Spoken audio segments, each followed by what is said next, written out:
Okay, today we will talk about chilled water system. Okay, so we have many components like in the chilled water system.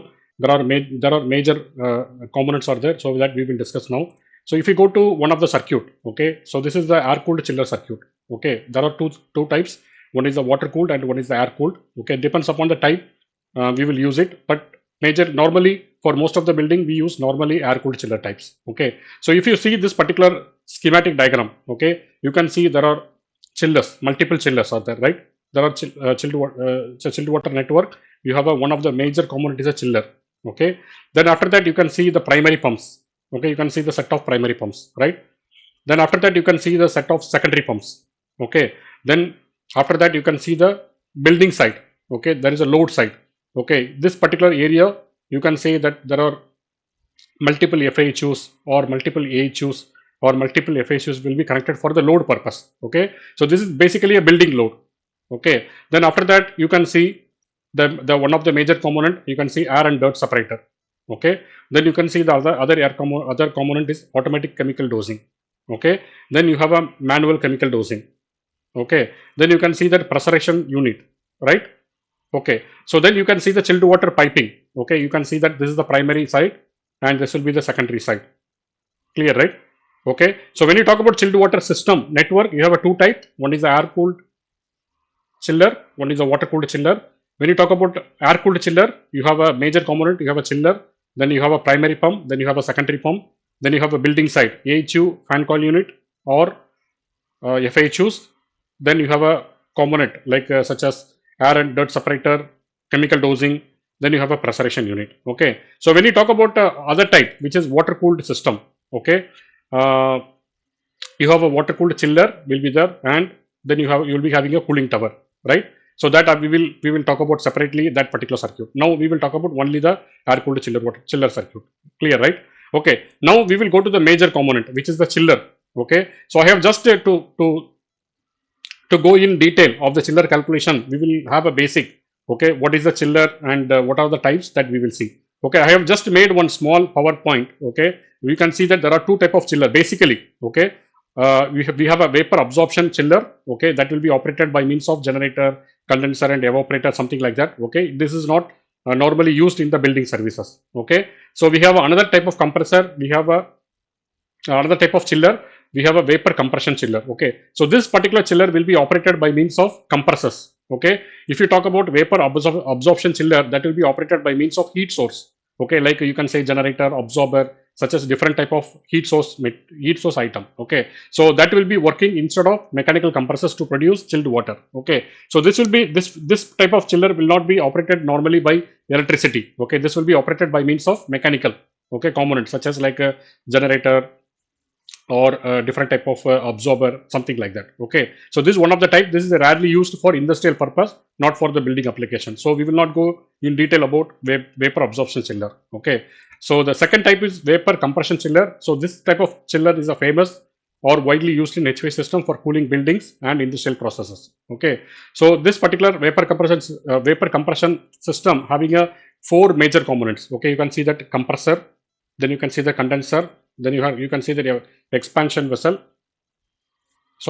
valve, and then you have evaporator. Okay, so this is the four major components.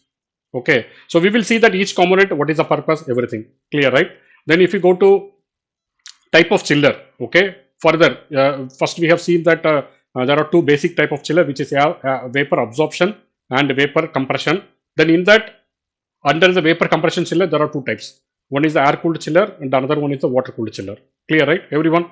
Okay, so this air cooled chiller use air to dissipate heat.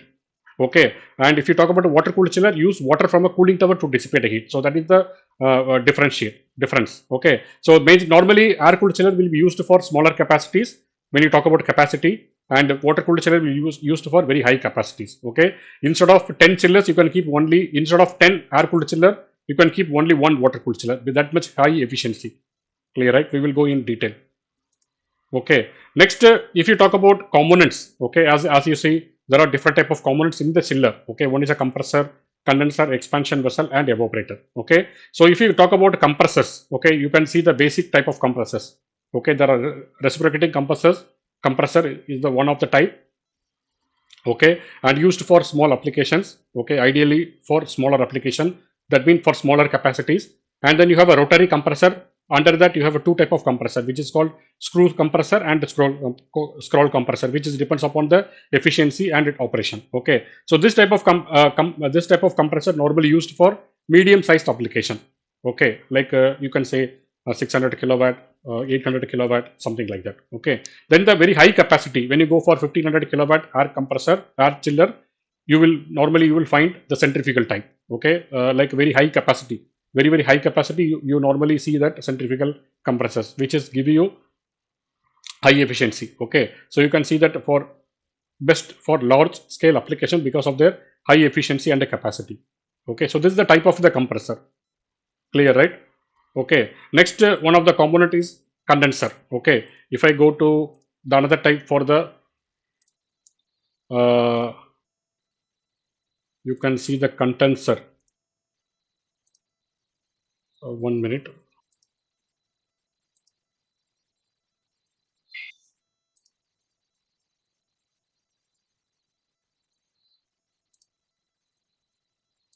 Sorry, just 1 minute. Huh?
Okay, you can see that a type of condenser, chiller condenser. One is air cooled condenser, and another one is water cooled condenser and evaporative condenser. Okay, the famous type what we are using normally for air cooled condenser for the air cooled chiller, and for the water cooled condenser for the water cooled chiller type. Clear, right? Okay, so this is the type of condenser. Then after that, if you see that the other major component is the evaporator. Okay, you can see that there are different types, which is shell and tube evaporator, then the plate heat exchange evaporator, then direct expansion evaporator, pair tube evaporator, fin tube evaporator. Okay, so these are the major types. But normally for the chilled water, we use shell and tube evaporator. Okay, for the chiller. Okay, and if you talk about expansion vessel, okay, so there are different type of expansion vessel, which is called thermostatic expansion vessel, valves. Sorry, valves. Sorry, this is actually a valve, not expansion vessel. Okay, so this is the valve. You can see the type, which is thermostatic expansion valves, then electronic expansion valves, capillary tube, and solenoid expansion valves. Okay, so this is the major type of the expansion valves. Okay, then when you talk about evaporators, okay, uh, we talk about chiller condenser, which is air cooled condenser, water cooled condenser. Then we talked about expansion vessel, which is the thermal expansion, thermostatic expansion valves, electronic expansion valves, capillary tube, solenoid expansion valves. Okay. Then we talk about evaporator, which is the different type evaporator, shell and tube evaporators, plate heat exchange evaporators, direct expansion evaporators, bare tube evaporators. Okay. Then fin tube evaporators. Okay. Then we talk about compressor, which you have three types basically. Okay, one is a reciprocating compressor, rotary compressor. Under that you have two types, which is screw compressor and scroll compressor. Okay, then the other type is called centrifugal compressor. So these are four major component, is the one of the four major components in the chiller. Okay, so whether if you go for water cooled chiller or if you go for air cooled chiller. Okay, then I will talk about what is the purpose of that four component. Okay, so if you go to my guide, okay, I have attached this guide, okay, in my folder structure. You can see that what is the four type, what is the function of the four component. Okay, so if you talk about compressor, they increase the pressure and temperature of the gas by mechanical work done. Okay, I will tell you that why it has to increase the pressure. Okay, then when you talk about condenser, the change of phase from gas to liquid. Okay, heat is rejected to atmosphere from the refrigerant gas. Okay, so that is the purpose of the condenser. Okay, it has to reject the heat. Okay, then if you talk about expansion device, okay, so decrease the pressure and temperature of the gas by expansion. Okay, we will see that what is the purpose of the why you have to reduce the temperature, and pressure. Okay, that we will see what is the purpose. Okay, then you have to see that evaporator. So change of phase from liquid to gas. Okay, so the heat is absorbed by refrigerant gas from the indoor space. Clear, right? So this is the four major component.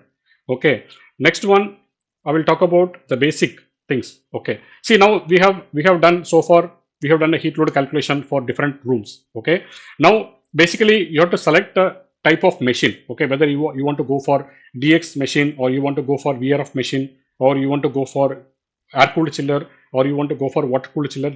This is depends upon the capacity. Okay, say for example you have only one room or two rooms. Okay, so normally you will not go with the chiller system, right?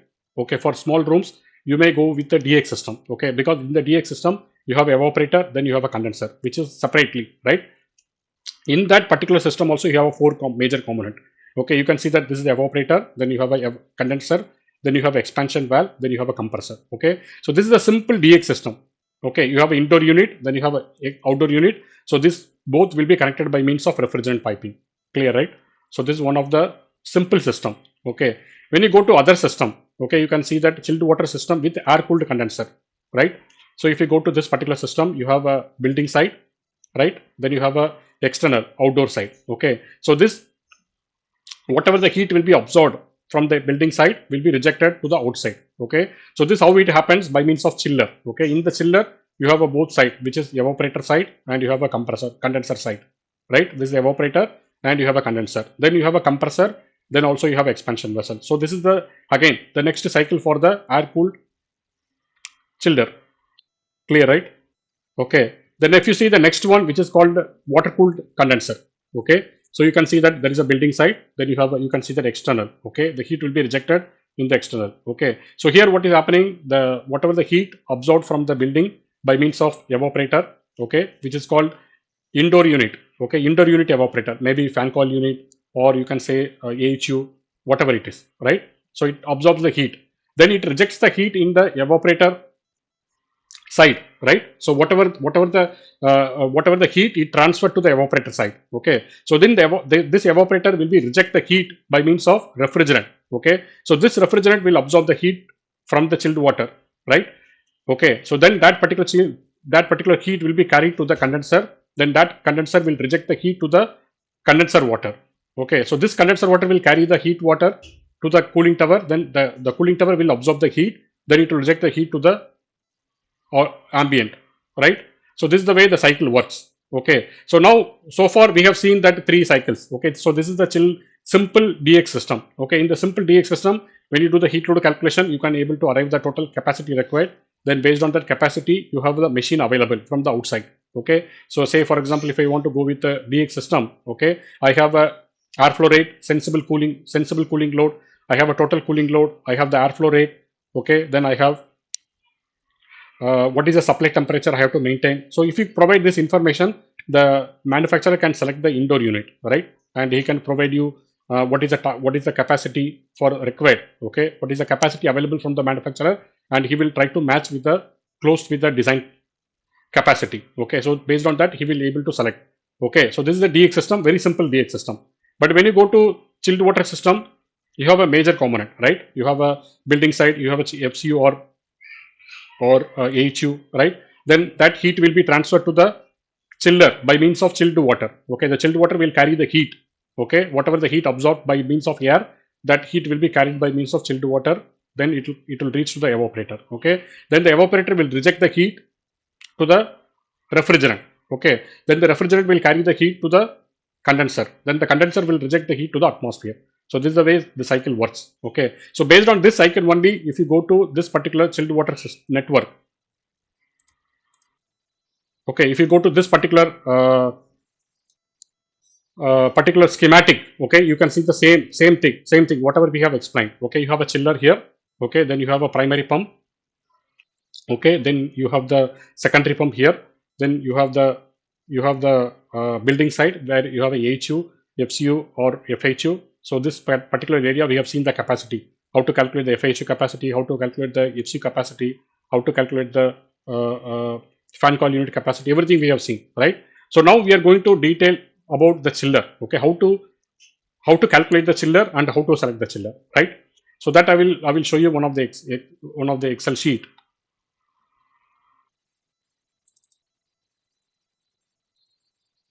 Okay, now this is one of the sheet. Okay, space input data sheet and space output data sheet. So what we did basically, when we start with the heat load calculation, what we did based on outside condition and based on the room detail, based on lighting and based on equipment, based on the people and based on the envelope, right?